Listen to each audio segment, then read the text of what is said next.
In this video, what I'd like to do is just pick out what you can do with delegation, okay, and how delegation can really help you here.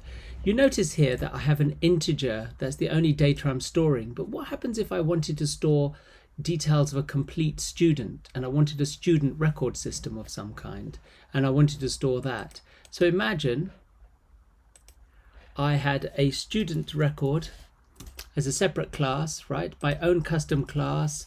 It has private. I'm not going to build the whole structure, just to give you the member variables. If I have a private, I have some kind of ID for the student. It's an int.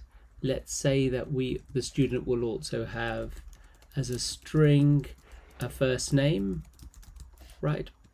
They would also have, say, a last name and so on, right? So if you look at this, but critically, they might have things like private, we'll make it a double because your grade, and current grade or something. And they have lots of other data. Let me just tidy that up. And they have lots of other data attached to their record, and on it goes, right? So I build a structure here.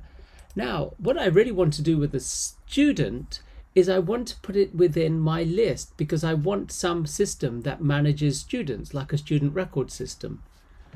And what's interesting is if I come to my list node, and instead of having a single piece of data like an integer, there is nothing stopping me from taking my student class, right? And let's just call it student, lowercase, and having that as the data I am managing at each of the nodes.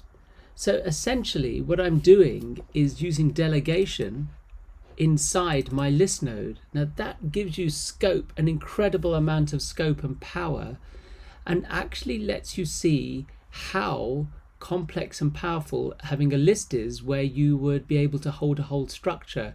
So for example, you can see that the array, if you were to build an array out of this list, you wouldn't just have to have simple data types. You can have complex custom data types and so on. So there are some very powerful features, and you need to keep this at the back of your mind and understand that although we are doing just an integer array, that there are these mechanisms and concepts expand. Now, if you want a real challenge, you might want to create your own custom data type, student or something you think is of use, and add it and use it and manipulate it instead of the private int. So everything I'm going to show you with just a single data type in what follows, you can do with a custom data type.